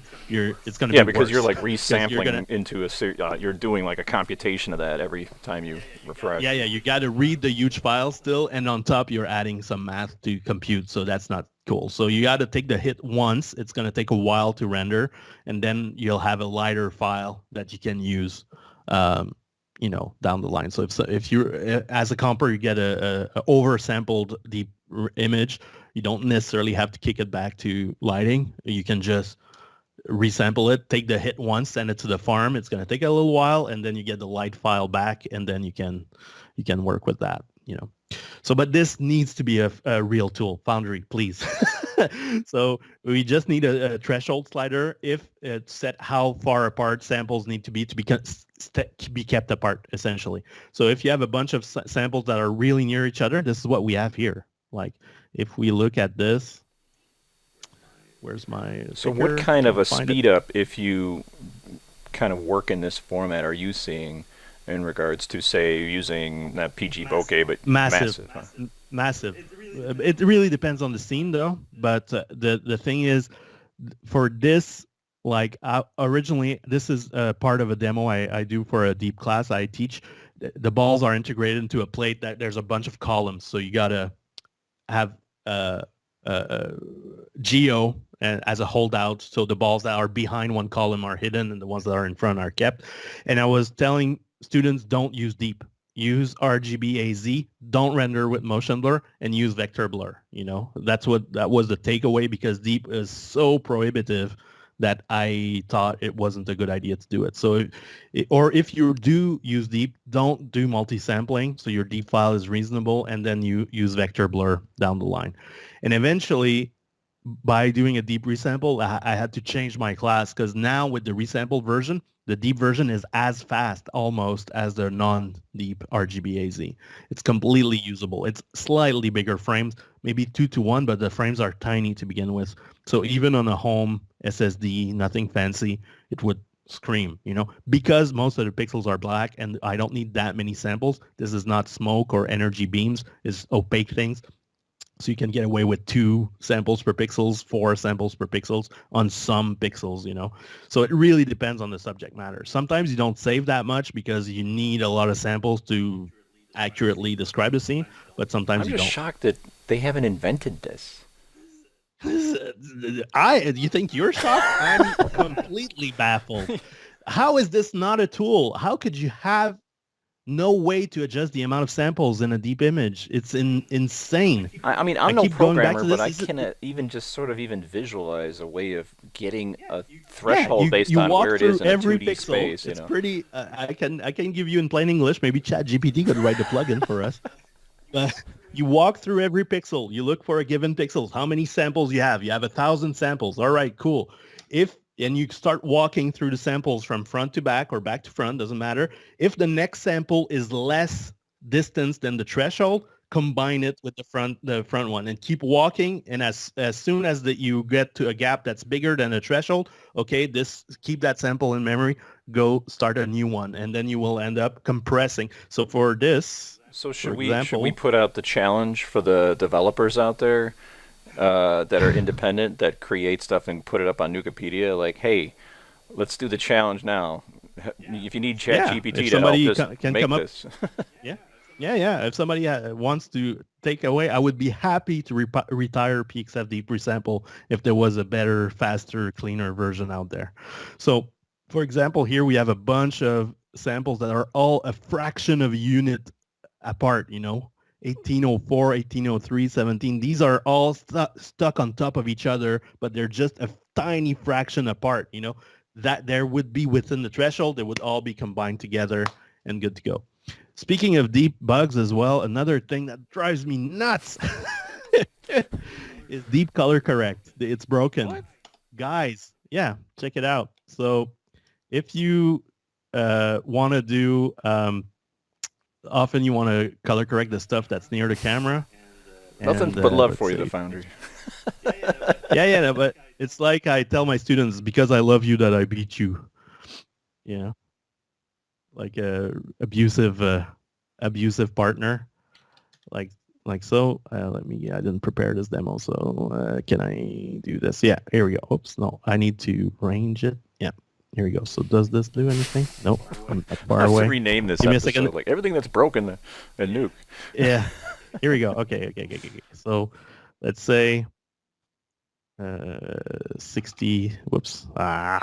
60 to 100. Here we go. All right. So now this is working as expected. This is fine. So I'm having a deep color correct. I'm lowering the gain, and the samples that are close are affected and the samples that are far are not, because I've set a Z range here. So everything from 0 to 60 is graded down, and 60 to 100 is the feather area, and 100 to infinity is not graded. Everything's working perfectly. This is great. But maybe I just don't want to turn off the RGB. I might want to turn down the alpha as well, not only to make the balls darker, but I want them to disappear, essentially doing a soft deep crop. And this is very useful. So you're like, okay, well, look at this. There's the channels knob here that wasn't there before. So that sounds great. Let's do RGBA instead. Everything's gone. And if you look at a deep sample of that, now my RGB is set to 0 and my alpha is set to 0, even for pixels that are outside of the range. So here my RGB has been decreased properly, but the alpha isn't multiplied by the range. So, and because deep is pre-multiplied, then everything gets multiplied by 0 and all my balls disappear. So instead of having the alpha being graded down along with the RGB, which would be so useful, now I have to do like crazy hacks, like shuffle my alpha into RGB, do 2 deep color corrects, and there's no deep copy. So you have to, I don't think there's a deep shuffle either. So maybe there is. I don't remember. I don't think so. No. I was always saying there's very limited tools. There are tools on Nukepedia, but there are very limited tools on, and obviously studios build their own tool sets, you know. But you could hack it maybe with a deep expression, but this is just plain broken. This node right now is not doing what it says it's doing. When I set it to RGBA with the alpha turned on, masking isn't observed on the alpha. So the Z masking is done properly on the RGB channels, but it's not done properly on the alpha channel. Fun stuff. But I'm cherry picking. There's so much stuff that works amazingly well in Nuke. I just don't, I'm just picking the stuff. And sometimes it's just wonky, it's like, oh, I crash sometimes when I do this. That's a bug, but how can you expect them to fix it if you can't reproduce it? But this, I can do every time. The B-spline cusp thing, I can do every time, any version of Nuke, Linux, Mac, Windows, it's always broken. So it's an easy reproducible thing. So this feels like I feel like that's the route that like Autodesk Maya went. Like they were like, well, we're the king. We'll leave old crap in there. We won't fix anything. As a former Autodesk employee and user, I will tell you we're still far away from that. We're still away from being at Autodesk levels of shenanigans. Like I used to be a Flame operator and I used to work at Autodesk, formerly Discrete Logic, and like Flame, every version they would move the furniture around. It would drive me crazy. They wouldn't give you really new features or anything. They would change the font in the UI and move the buttons around to give the illusion of some new thing. And it would just make our lives hard because every time you upgraded, everything was somewhere else. And they were kind of locked in with their type of UI with big buttons, which were really cool with the tablet because it was really fast. You had those big targets you can push. But it means every time they needed a new button, they ran out of room. So they had to keep moving things around. And sometimes they just moved things around just to give you the impression that they were updating things. We're still not quite at Autodesk levels. Like a lot of people, even though we bang on it, I think a lot of compers still like using Nuke in general compared to other things. I haven't found a single person that likes Maya. Everybody. I TA Maya, a class that is like it's their intro class to, and there's different students in there. There's not just CG students. There's industrial designers. There's and they're all like. I even start as a TA for the class. I'm like, you're going to have a love-hate relationship with this program. Save in iterations because it'll crash and corrupt your they're all sitting there. And then you get this, again, I call it the rebellious Blender generation. Well, Blender! And I'm like, all right, Blender, And I keep telling them, we can't switch to Blender because all of the professors here teach Blender, or they teach Maya in the different disciplines, animation, effects, Yeah, but even if it was just a teacher problem, then you fix the teachers. That would be an easy fix. But the thing is, everybody's using Maya, like still, like just like Nuke. There's millions of lines of code that's built on top of Maya across all the studios. Porting that over, Blender is awesome. Blender is awesome. I'm gonna make that very clear. But you hit the walls really quick in a pro setting. For example, to do the demo file that I have here, this one, that's a deep render from Blender. And I had somebody comment on one of my videos like, how the hell did you do that? Because there's no way to render deep out of Blender. So I animated the clipping plane of the camera. So I'm rendering the front, middle, behind. So I have a clipping plane on the camera that's moving, and I'm rendering like 10 frames or 20 frames. And I'm then doing a deep from image on all the 20 slices and do a deep merge to combine it into a deep image. So this works for a single frame like this, just for a demo, but you wouldn't build a production on that pipeline, of course. Eventually that'll come around, but yeah, but they're not in a big rush. I try to find any information online about this, and it seems like they don't get it because Deep is very niche. Besides Nuke, not a lot of software actually read Deep and can use it. So a lot of people, and the Blender ethos is you do everything in Blender from the developer's point of view, not necessarily the user's point of view. So they're like, why bother if you can just split your scene however you want it and then feed all those renders into the compositing tree and do what you need to do. So yeah, so you hit the walls fairly quickly in Blender. When you're trying to do funky stuff with AOVs and stuff like that, it's still very, very impressive for what it is, especially considering where it came from. For students, I highly encourage them to at least become vaguely proficient in it, because as a Nuke user, you might not have fancy Maya or anything on your desk at work, but there's a good chance you can get your studio to install Blender because it's free and it's multi-platform. It's Linux, Mac, Windows, whatever. So asking for Blender on your box is not a huge ask. It's fairly self-contained. Even on Linux, it's not like spreading files all over your hard drive. It's just one directory you got to unzip, and it's pretty happy. So as a comper, as a Nuke comper, Blender is cool if you just need to generate some geo that would be hard to do in Nuke, like 3D text, for example. We don't have any 3D text. You could go in Blender, type your little 3D text, export it as an OBJ, and bring it in Nuke. Or you need something funky like a torus or something that's hard to do in Nuke. You could do it in 2 clicks in Blender, export it, and bring it in. So that's the benefit for compers. But for full-on lighters, animators, and everything, it's gonna take a while. But yeah, it's friction. I was gonna say, with 15 minutes left here, I want to be, obviously honor the time that you have. Oh, we can go a little bit over if you tell me. The ones that really caught my eye were Deep Defocus, Smokebox, and I think the other one was the one that really caught my eye. I think was your area light that you had that you said takes forever to render. Yeah. All right. So Smokebox is really cool. Honestly, if I had to redo it from scratch, I would be a bit perplexed because it took me a while to figure out the cards facing camera, only showing the cards that are facing camera. And somebody helped me online. I don't remember who helped me. I think it was Erwan Leroy, but I'm not sure. Somebody helped me on the Nuke forums. Whoever helped me out with the matrix thing, thank you. This node wouldn't work without your help.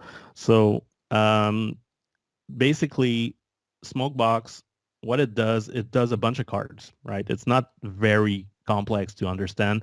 It's just a bunch of cards in a stack, and on those cards there's a noise texture. The good old noise. It's not the noise node, but it's similar to the noise you would get from a noise node.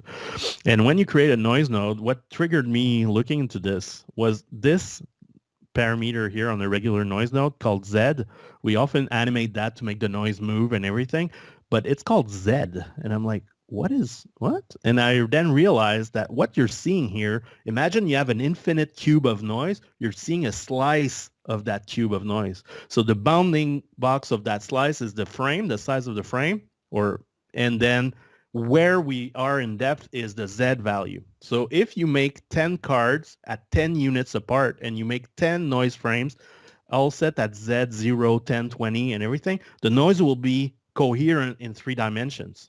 So that's where I started from. I was like, what if we had a stack of cards and the noise would make sense from one card to the next? And it did that, shockingly. I'm like, oh, because if you move the Z on all 10 cards, you could see the noise move forward and back. And I'm like, oh, wow, okay, this actually works in 3 dimensions. But then if you move the camera to the side, you're going to see the side of your cards. So if I look at this, if I only had one stack of cards like that, so only 10 cards on top of each other, if you go to the side, then eventually you don't see anything because all the noise is paper thin, right? You have a bunch of cards from the side. So I'm like, okay, but could we figure out the noise in 3 dimensions and just put the right texture on the cards? And that's what I ended up doing. It took me way longer than I'm comfortable admitting. This is not the best use of my time, I think, but it gave a cool tool in the end. So in the end, you can choose to have more cards. And now my node is broken. It's not working. Oh, that's embarrassing. Why is this? Oh, yeah, this guy. Here we go. So now we have 2 sets of cards, one facing one way and the other one, and you could have 3 ones because now the top doesn't work, so we could create the top one as well. And now we have, let's say, 10 by 10 by 10. So now we have 30 cards, 10 in one direction, 10 in the other direction, and 10 in the other direction. So that's pretty cool, and it makes 3D noise that's coherent, and you can move it and scale it, and it's going to move and scale properly. So you can take the puff of smoke and move it without moving the cards, just moving the texture on the cards. So that's cool, but the problem is if you render that, we don't need the top cards, so just to make it faster here. Let's make it quicker. Here we go. So if you look at it from the front, then you see the cards from the side. That's a problem. And eventually when the camera moves, then you're gonna, the guys that were a problem at the beginning become an asset at the end, but then the front ones at the beginning are a liability now because you can see them from the side. So the big thing that took me a while to figure out, and thank you whoever helped me out on the forums, is we can use the camera matrix and compare it to the axis matrix. So basically figure out what's the relationship in rotation between the camera and the cards. So if they're parallel, then we're seeing them from the side. We shouldn't see the cards. If they're not, if they're 90 degrees, then we should see them. And in between, well, it should fade out. So essentially, I'm playing with the opacity of the cards. As they are facing the camera, they are opaque. And the more they become skewed, the more you see them from the side, then the opacity goes down. And so on, and vice versa when we come back. So now that we need to feed, that's why the axis is separate. That's why you don't have a control to move the smoke in here. It would make too many knobs anyways, but basically we're comparing the matrix of this guy to the matrix of this guy, the world matrix, this here. So this tells me the orientation of the smoke, and this tells me the orientation of the camera, and then I'm doing matrix math, or Foundry or Nuke is. Honestly, if I had to redo it right now in front of you, I would be well embarrassed because I kind of set it up, it worked, and I'm like, okay, it works. I'm not touching it anymore. So yeah, and on top of it, then you can adjust how many cards you want by setting this. So it's going to do a Python loop and rebuild the number of cards as required.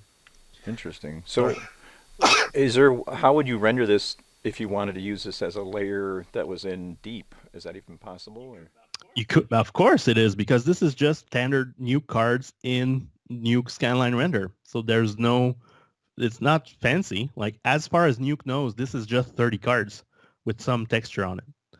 There's nothing special here. If you look in here, like under the hood, I'm just using single cards that have some texture on it. But they are arranged in a way that makes sense in 3 dimensions. But this is just regular classic cards with regular pixels on it. But because it's a Nuke, scanline render can render deep, of course. So here, let's put the fade thing on again. Whoops, this is broken. Oh, that's embarrassing. Hey, it's part of the process of R&D, you know. What? This is Nuke 14, though. I'm not sure if it broke something. That's very annoying. Shit. Let's make a new one. Sorry. Give me a second.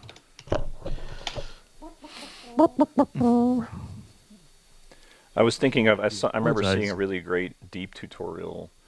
I think it was the guys at, I forgot who it was specifically. Maybe it was Animal Logic or something, I don't know. But they were talking about how they were using different deep smoke layers in the Blade Runner 2049 series, you know. This kind of like came to mind when I saw it. I was like, oh, this is awesome. You know, like what if you took this and brought it into deep and stuck your deep elements in, you know. Okay, so this is properly broken. So I think Nuke 14 broke my thing, but let's turn off the fade. So to answer your question, if you wanted to render this as deep, what I would do is I would render the smoke on its own, like that, not without the environment. I would render the environment could come from Nuke or something else, like Maya or Houdini, whatever, right?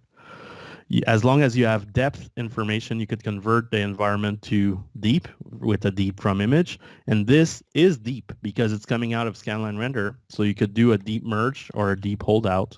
So I would do a deep merge and I would hold out the environment from the smoke, and then you end up with the smoke minus the environment. So everything that's behind the environment would be hidden. This looks like crap because now we have thin cards. We can see the thing, but you can make the samples thicker with a deep expression. That's a very useful tip in general. If you have cards with stuff on them and you want to merge them with something else and pretend the cards have volume, you could do a deep expression and push your deep back. So I'm not sure what the scale of my scene is. Let's see. There we go. Here we go. Ooh, I see you're perplexed with what just happened. So what's happening is each sample in deep here, if you look at every deep sample, you can see there's a deep front and a deep back, right? So the samples can be thin or thick. And when they're thick, then when it intersects with something else, the thickness will depend how much opacity you're going to get from that sample.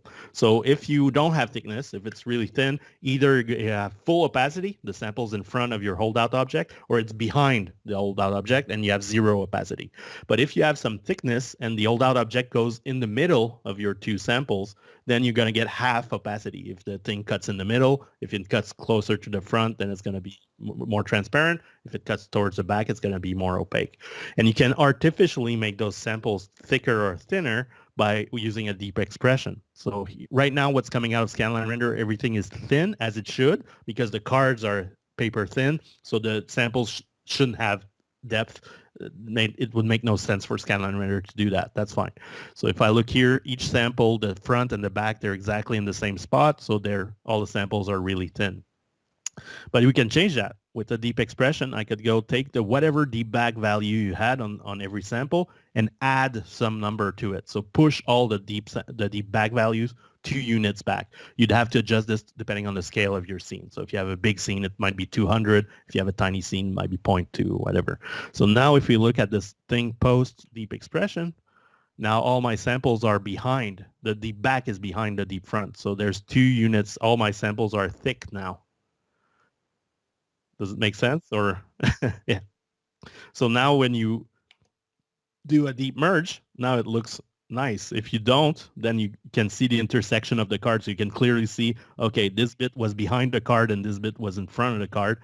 But now you can have a nice holdout. So now this could be rendered out RGBA, no deep, and put on top of the background as an over. So yeah, so that's the main reason I did this. Originally, the reason I started exploring Smokebox is because I teach a deep class and I needed a way to create deep images that I could use, that I could control. Because I had somebody do a smoke render in Houdini, but it's huge and I can't change it, and I suck at non-Nuke software.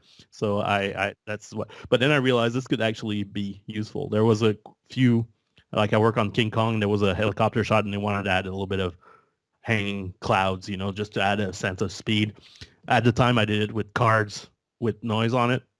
And it worked fine because the camera wasn't really orbiting, it was just moving forward. But if the camera would do an orbit around something, then I would see the side of the card and it would suck. So I was like, okay, maybe there's a way to do this, and that's what I did. That's pretty cool. Yeah. Well, it looks like we're out of time, and I think. Well, I have a few minutes. If you Yeah, do. I'm fine. I'm maybe till, to look at the lights. Till 1:30. But I mean, I know I don't want Okay, yeah. to respect your time, you know. Oh, that's fine. I have a class at 1, but I need some time to turn around and get lunch and everything. But I could do a few more minutes. So the lights are the PXF lights. They're toys at this stage. I really wonder how useful they could be in real life. They might become more useful with the newer 3D stuff if eventually Foundry updates Ray Render and Scanline Render, and we have more complex geometry, not complex textures coming into Nuke. Because right now the big problem I have is textures, way more than geometry, way more than lighting.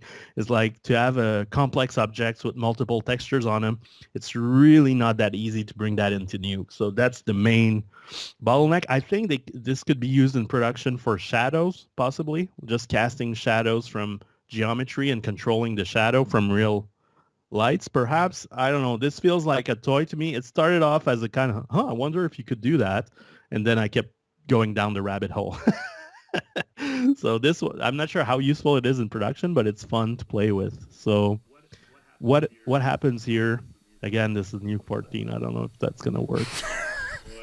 Boy, I think I'll have to restart in 13. This is yeah, you know, I remember somebody. I was walking down the road, you know, and it was like, you know, I saw the sign. You know, I'd turn back if I were you when it came to jumping to 14. So I think I'll stay in 13. So I haven't really touched 14 yet, yeah. but a lot of studios are stuck at 12 because of Python. Really? Yeah, they don't. They're afraid to switch. Well, because it breaks everything. Like it sometimes the dumb things like the print command in Python just to spit things out to the console is different in Python 3 than it is in Python 2. So if you have a perfectly fine script that's compatible with Python 3, but you only have a print statement that doesn't use parentheses, then it's going to break the whole script. So you have potentially, for a big pipeline, you have thousands of lines of code you have to go through to figure out why it's broken in Python 3. So yeah, so we'll give you a second here. So what's the big improvement to Python 3 that everyone's like, we got to switch? Or was it? It's I don't know. The answer is I don't know. But Python 3 is really old at this stage. Like it's just we have to at some point. Gotcha. Because ideally you want your whole pipeline to be on the same version of Python. There must be some improvements that are useful to other. I mean, we barely use Python in Nuke. We use 0.1% of it to do what we need. So of course we could stay on Python 2 forever, I guess. But at some point we'll have to upgrade to stay current with everybody else. You know, so it's a one thing you had to rip the Band-Aid off, and at some point they had to do it. So I'm not mad at Foundry for changing the Python version. We love you. Yeah. So will this work better? Why can't I fit this to my viewer? What? I can't zoom. Interesting. Oh. The frick is going on, man? What did I break, man? Is it because by default inside of the 3D viewer it doesn't use the old rendering engine? No, I switched it. So I'm not sure why it's not zoom. Oh, there you go. There we go. So what I'm doing here is I'm taking the texture and I'm creating a sphere, and at every vertex of the sphere I get that bit of the texture.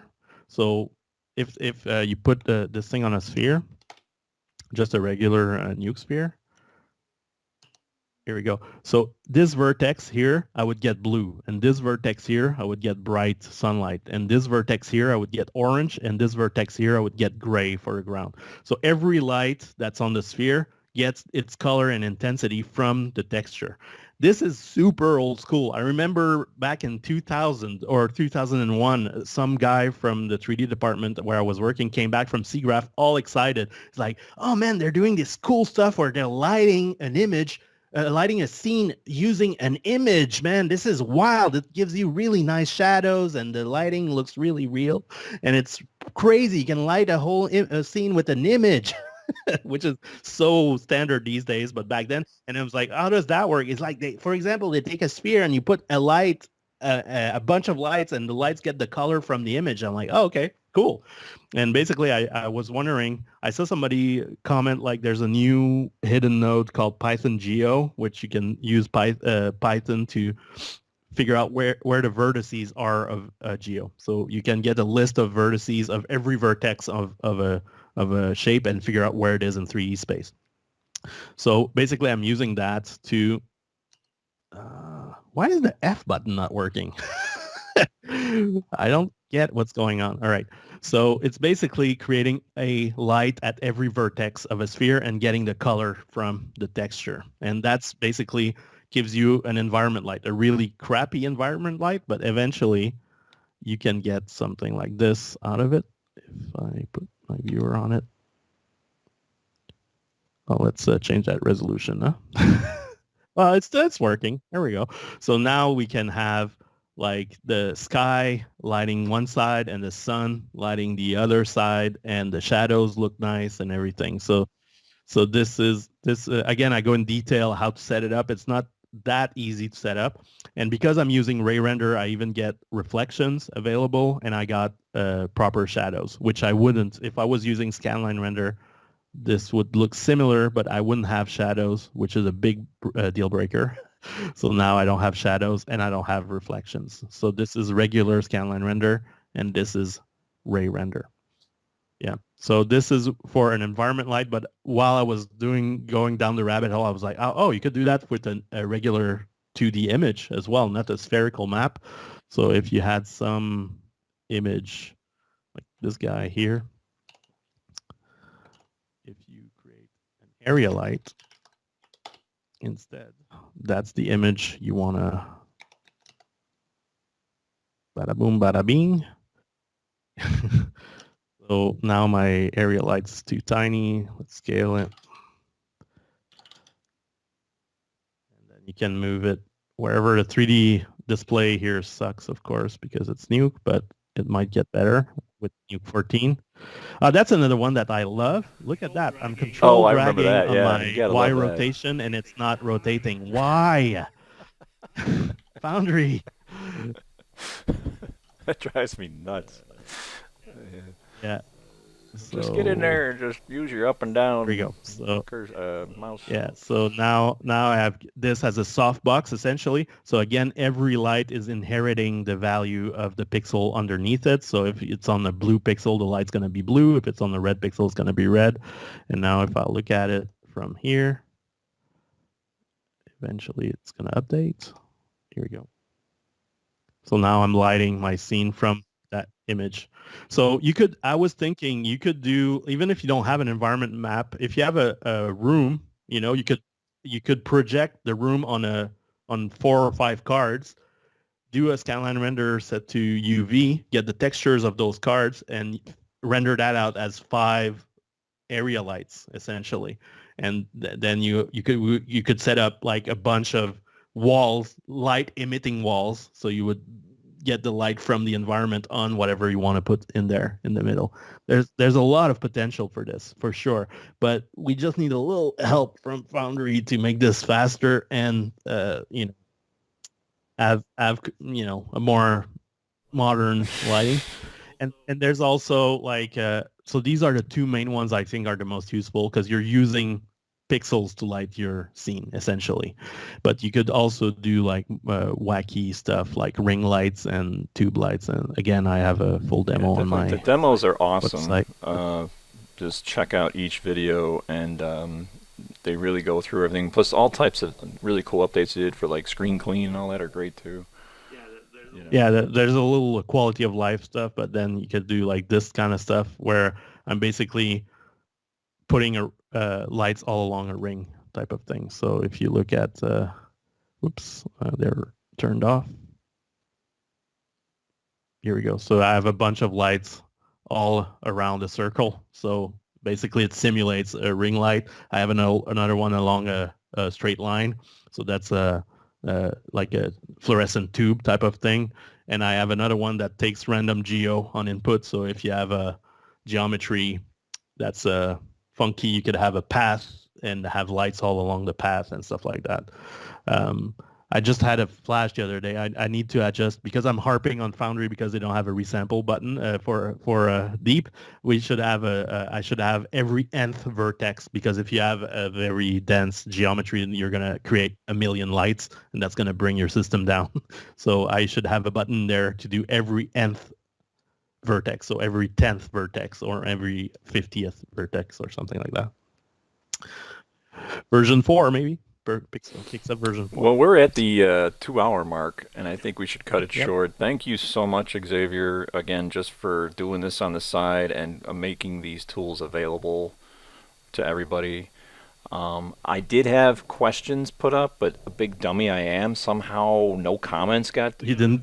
The comments were I'm turned like, off. I saw that. I just found that out this morning. I go, oh, for crying out loud. I'm like, I'm wondering, like, why is Well, we didn't get that many good questions last time, so I don't know how much we lost there, but yeah. My apologies, folks, like I said. So, but regardless, I'm sure these tools will be helpful, and if they've been helpful for you before, as they've had for me, as I work full-time in production, I can tell you every single day I'm throwing the band pass on there. You know, you know, definitely go to the link I showed, or at least that Xavier's provided, to buy him a chocolate, hot chocolate, which I think is... On the website, there's a donation button called Buy Me a Hot Chocolate. It's a PayPal donation. If you just want to give me a few dollars just as a token, thank you. I really do appreciate it. Right now, I think I just broke even for my web hosting for the year. So possibly. I don't have a huge hosting bill because there's one visitor every 3 months on there. But yeah. So, but if you want to support me, you can definitely do a donation. You can also watch the YouTube videos and subscribe to my YouTube channel. If I break 1,000 subscribers at some point, I might be able to monetize the channel and get a few dollars that way. I will not make a ton of money on there, but it just pays for the hosting for the website and stuff like that. So if people want to support me, you can of course donate, but also subscribe to the PixelFudger YouTube channel. Watch the videos on the PixelFudger YouTube channel. That's the best way. If you have questions about it, you can post comments in the YouTube videos on the appropriate tool, and I usually keep an eye on the comments. So if it's a meaningful question, often I will take a few minutes to answer. So that's the best way to ask if you have a problem. So yeah, just here's a favor for me to, you know, or favor to ask of everybody. I'll have the link at the bottom, his YouTube channel. Subscribe to it right now. Right now. So anyway, awesome. Thanks again, Xavier, and I guess we'll see you around for another round sometime, I guess. Yeah, next update, I guess. Hopefully by then we'll know what got updated, because we know the Foundry is listening. Maybe we could do a special video whenever a deep resample comes out of at Nuke 15 or something like that. We'll do a celebration video with a cake or something. I'll give you send me the email, man. We'll schedule it. All right, sir. Take it easy. All right. God bless. Cool.